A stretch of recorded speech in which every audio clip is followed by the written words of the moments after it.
intro. Broke boy, nigga, you's a broke boy. Here we go again. What's up, y'all? But I'm saying, I got a question. So, you saying that they don't want to give us power, right? mm-hmm. So why does somebody have to give you power? Oh, they don't have to give it to me. It's not that they have to. They don't have to give it to me. No, stop. I don't want to It's see not that his they wording. have No. They don't have to give it to you. I don't want to see his wording. And they don't have to give it to you, but you have to choose to take it. But why do you have to take it? What do you mean why you have to take it? Because it's not. It's not. Stop. No. I'm gonna help you because you're not gonna be able to. Because you're not gonna get it. You're not gonna be able to get it out. It's not that you have to ahead. take it. It's the fact that it was taken from you. Thank you. When they took us from our land, they took our heritage, they took our language, they took our religion, they took all of our power, everything that made us us, and forced their culture on us, and tried to make us assimilate to them. So the fact, and They then took our identity. they took our identity, and then as history continued, they continued to show us as animals, as sexualized, as violent criminals, hoodlums. Like that is what they portrayed to us, portrayed us as less smart, less able.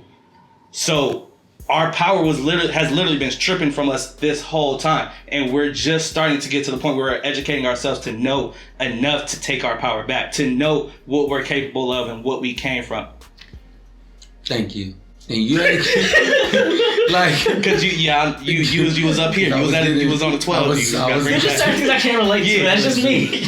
But like that's the way. Like no, he's so I get like, what you're saying. I get what you're saying. I just can't relate. He doesn't like it's not. Yeah, it's not it's at me. that level yet. Yeah. But if you look back, I never seen it or thought it that way.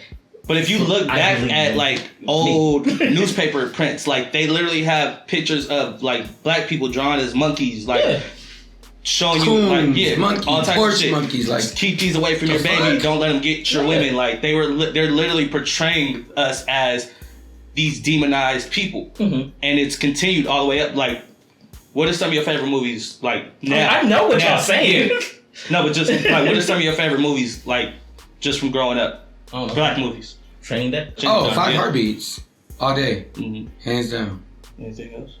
Five Heartbeats, Temptations, I can't think Paid in Full. Like you making me filter out shit. Five Heartbeats, Temptations. What was your favorite movies? Paid in Full. What are some of your favorite movies? Set It Off. The Best Man. Chasing Lyrics. That's my favorite movie right there. The Wood. I can't filter Best Man. Boys in the Black movies only. So a lot of those movies, black people are still portrayed as thugs. Yeah. And those are the ones that go out to the world.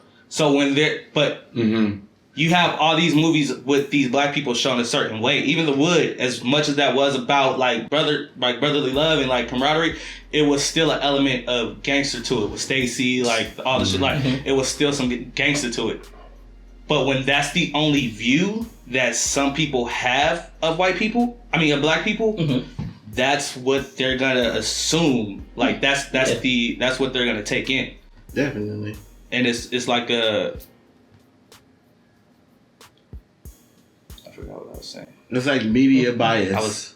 It's a bias. It's a way of continuous to keep us in this hole to where this is all we can do. Identity unit that I'm teaching to my kids. Propaganda? Identity bias. How are you going to help your kids to see themselves more in predominant roles, more affluent roles? At this point, I think it's a little different for my kids in particular because like I teach students with like learning disabilities, so like their perception of stuff is like totally different than a typical kid their age. At this point, I'm trying to just teach them to be advocates for themselves, just like whatever that may be, like telling somebody how they learn. Like, I have this learning disability. I learn best by this or doing this. It helps me when you do this. So just being advocates for self. And I think that starts with like them.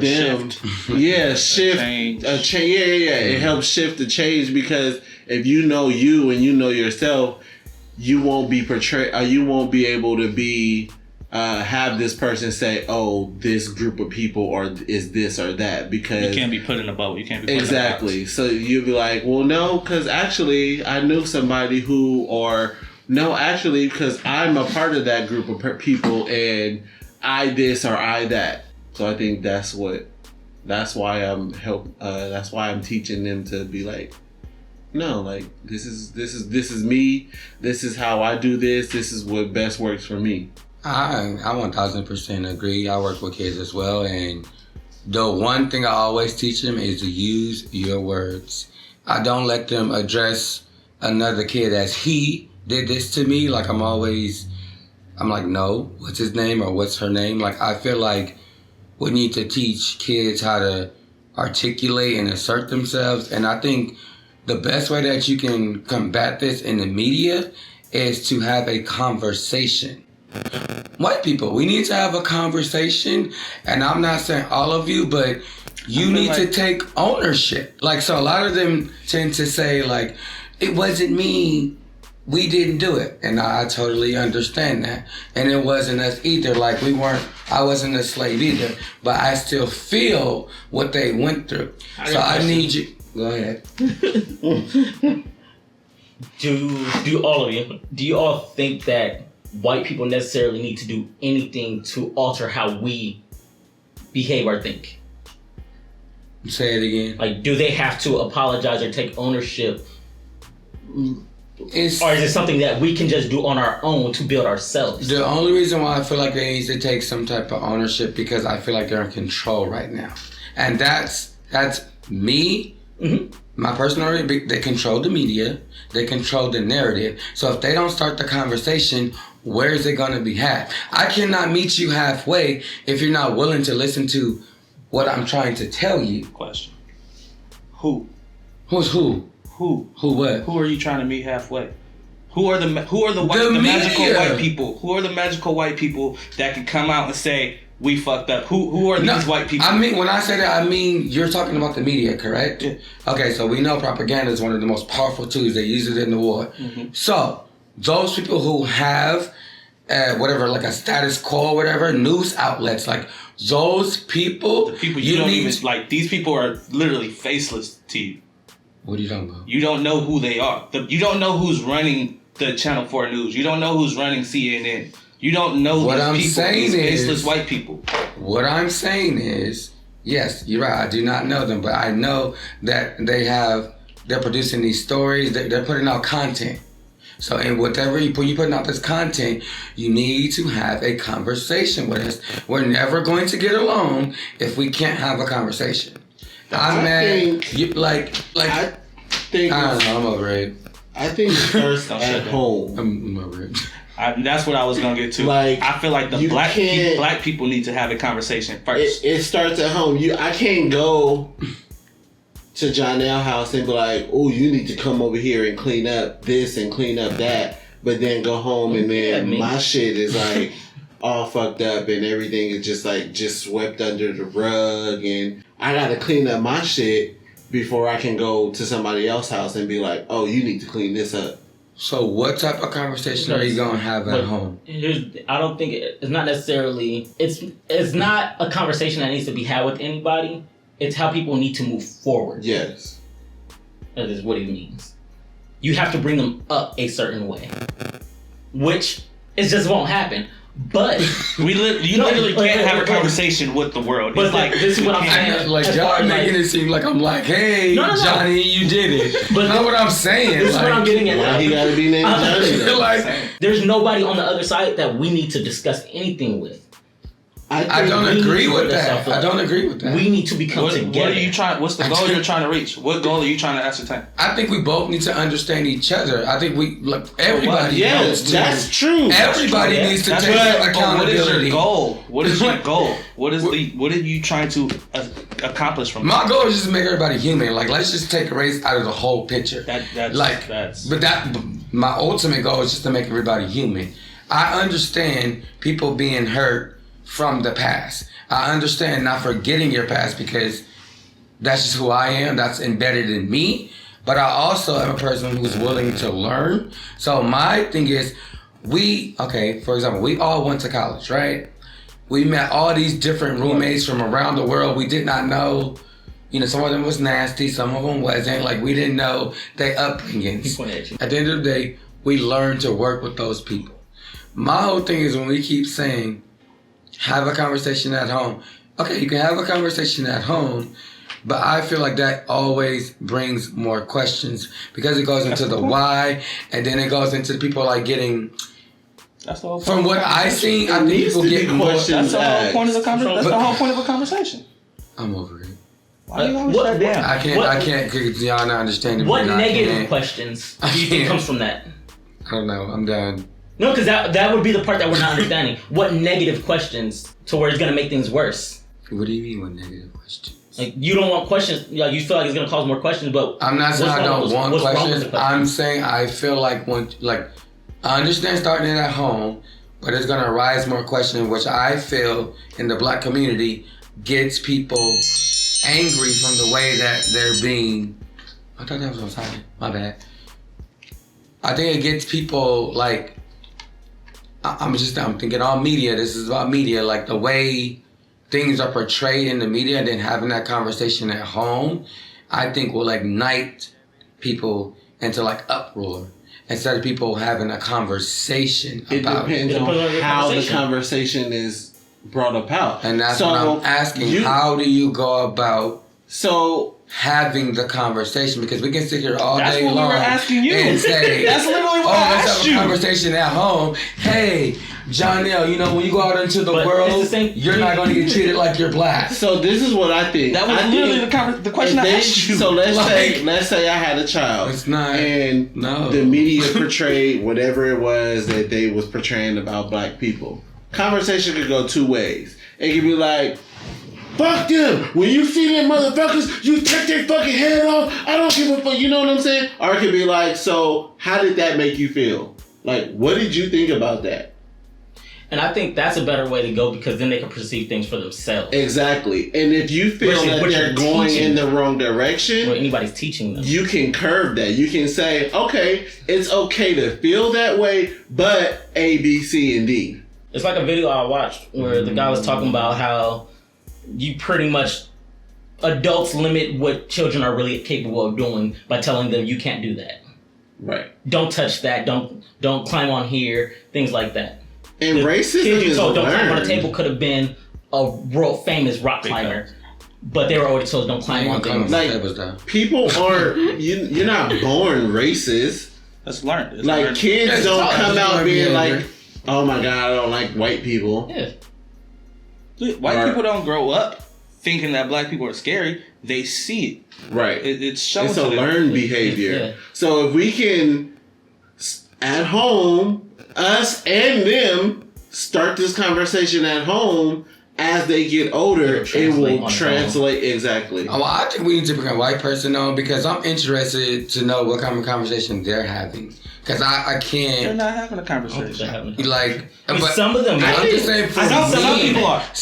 But for me, I think I'll have a better understanding for me because like I'm interested in having a conversation together because I don't think you can move forward in the world it also without having an understanding on where that white like, person it doesn't grew work up for me. If their upbringing, like it's totally what white different. person are you going to talk to that will explain to you why their people installed slavery? I don't know. It's probably one out there. I don't know. Me personally, I don't know any white people who are for slavery. Exactly. Like, if I knew them, we for sure wouldn't be able to have a conversation. I'm not trying to say take it that deep, but like I wouldn't associate myself with people like that. I just.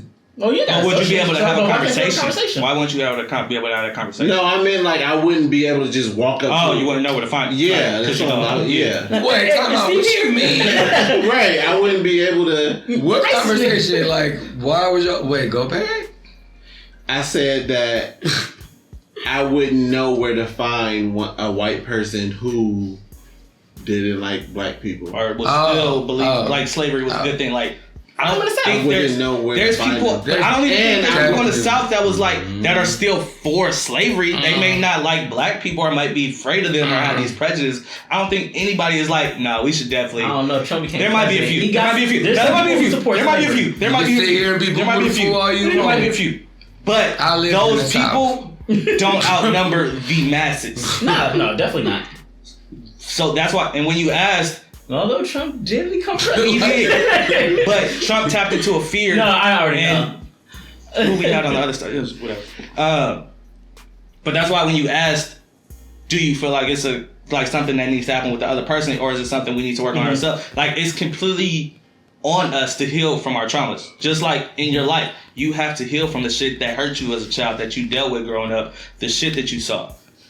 What age were you when you saw, like, Don't Be a Minister Society or South Central or whatever? Like, how old were you when you first saw that? I don't know. 10. It's like a rite of passage. 10, 12, like 13 at the oldest? Shit was Like, you hilarious. see that young. You see those images young. It was. Don't be a menace. Not I mean- I meant Minister Society. Not that shit was gangster. Yeah, I meant like Boys in the Hood, Minister Society. That's what I meant. I knew what he meant. Yeah. That's why I was looking like, that shit was funny. Nah, But that's that was- also another I thing knew what he too. said. When But you you said that's a rite of passage. Why? Why are we using that to pass on to the next I'm not generation? saying it's good. I'm just saying, like, where I come from, where I grew up in an urban community or the hood, together, whatever you want to call it, it's a rite of passage to see those type of movies. Yes, it's glorified, but that's what's played in the households. For Not saying it's good, I would say but it's a ghetto classic. Are you gonna show it to your kids? probably. With society, hell yeah. Yeah, That would like, be fucking I'm not movie. gonna lie, like, but you can also use it as a tool of what not to do. I So think certain that makes things, more sense. But a lot of us, I'm not gonna aren't glorify used that- it. Like, not Oh, used yeah. as a tool. It was just like, this is life. But I also But don't that's think- where I'm from, and I that don't really think was my life. mom was like, here, watch this. Like, Yeah, but you found your way to it. Like, Yeah. somehow, Lucky. like I somehow cousins, found- whoever. right. That's why I don't really like look at movies that way. Because to me, movies were movies. Nothing more, nothing Yeah, less. that's just your Like, brain. even though there's messages in them, I'm not stupid. Like, yeah, there's certain messages, certain portrayals, this and that. But at the end of the day, for me, it's a movie. Even if it's based on a true story, it's based. So even that shit gets, give and take. So movies is movies. Whoever wrote the shit, just like books. But yeah, it's That's why he it's was so movies and angry. He stories didn't to me. have- But usually Why stories did they are do that? based in reality. No, yeah, definitely. Even But though it's I like watch it simply as it's entertainment. It's okay. I would say it more so that way. It's Not until entertainment. they're older.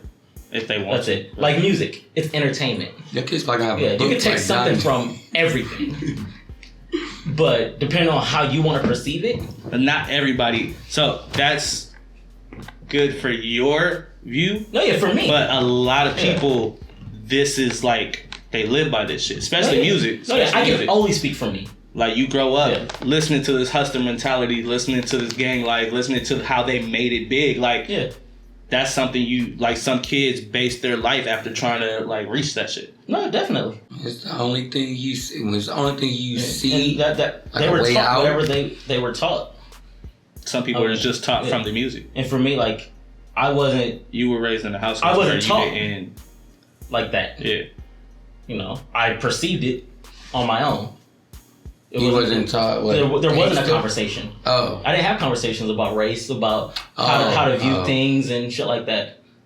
I figured the shit I mean, out. I wasn't either, actually. Yeah, I wasn't either. I But have to I, come Yeah, with As I perceived grew it the up- way I chose to perceive it. as I grew, I think I wanted to delve into it deeper for my own understanding, knowledge behind it, and how I want to move forward in life.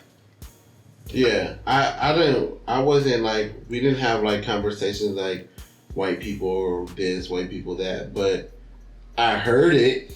Mm-hmm. But like watching, like my grandma made us watch Roots. Mhm. My school made me But watch it. like young, I didn't wanna think watch it. nothing of that. Like I was just like, okay, she making us watch this. It's boring. But like now, No, I'm for like, real. oh shit, this shit is deep. Like Well, that's yeah. real. I thought it was good. It was a good movie. When you was younger, Yeah, I watched it in middle school. I was like, damn, this It shit was. is He's crazy. a very It special was. person. Yeah. It affected me. It was crazy. Like the shit that was happening. This is good. No, I agree. I thought the cinematology was amazing. Roots is hella good. No, it is a good movie. I mean, yeah, it is. But as a child, I wasn't thinking like, "Oh, this is a good movie." No, yeah, I thought it was a like This popcorn in this gummy bears. No, like what they showed. That nigga getting his ass whooped. Was it was thought provoking, and it was No, I agree. in that sense. I don't want to say entertaining, but entertaining in the sense of I'm taking something away from it. Yeah, that's what it did its job. Yeah, it's educational. Yeah, it did its job. Like I can watch it. I can kind of like. What'd you take away from it? I don't know. No, nothing specifically. But I mean, you take something away from everything you encounter. So it's like I feel like I took something away from it. You know, as far as I'm seeing the brutality and this and that. And yeah, some things, as a kid, I may have made jokes about, like when he got his foot cut off, but I also see the reality of it. Like, I'm not ignorant to the reality of it. I'm not ignorant enough to say, like, oh, this didn't happen at some point. As a kid, I was very ignorant to it. Like I said, I literally was just like, okay, she making us watch this shit. No, I feel like I was empathetic. Like I was very. Oh, yeah, I ain't gonna speak on it. Yeah, he doesn't do empathy. So I think for me, it made me have empathy for my people because. As a kid? Yeah, I'm very like. Some people are more emotionally intelligent than others. Like, if he felt that. So can I add for one thing me, go ahead. I would say, as far as empathy goes, I am empathetic to the situations. Or is that sympathetic? I don't relate based off the character being black or anything like that. It's the story. It's this person is being hurt. Mm-hmm. Yeah, sympathetic. I feel okay. Yeah, so sympathetic. So I'm sympathetic to Roots. No, not empathy. Yeah, I was sympathetic to it, yeah. and that's why I thought it was a good movie because it appealed to me. Gotcha. And that I can see that. yeah, I can see being sympathetic to it as a kid. Yeah. But not being able to emotionally but attach not showing empathy as a kid, like that's some next level shit. No, but just like you had that feeling when you watched Fruitvale Station, or like when it hit you, like he could have had that realization at a young age. Like you don't. I mean, yeah, I'm not saying that he didn't or he couldn't have. I'm just saying that's deep. That's deep. No, but 9 and 10, I was not. No, he's showing empathy to Roots. He said middle school. That's like I watched 13, 14. Oh, see, I watched it very young. I'm talking about middle school too. Yeah, I was in middle school. Maybe it's a city thing. I We watched it It too. was definitely before 6th grade. Yeah, I was in 6th grade when I watched it. So, like for me, it wasn't just me though. Like 3 or 4 people in our class was crying. I mean, I wasn't crying or whatever. It was some tears, but Sean, we know you cried when G Baby got shot. It's fine. Oh, I definitely cried. Definitely cried on G Baby. But it was more so, like you said, like I think it was Coco. Did I cry on Coco? I cried on Coco, I think. I know I got emotional. Like I don't know if I cried. Passed away. I don't know if I cried, but it was definitely like no. Coco got me too. It reminded me of Grandma. Yeah, I feel like I veered off media. Ignore my outbursts. No, we were focused too on. Yeah. Don't focus so much. We're just talking. I get real passionate about race because we know. I don't. I'm not racist. It's just like don't fucking pet me like a tortilla pet. Okay. Like stop it, niggas. No, it's just because like I don't like when people ignore it like it doesn't exist. That really pisses me off because I still fucking get followed around the store and shit. And you will never know what it's like to be in my body.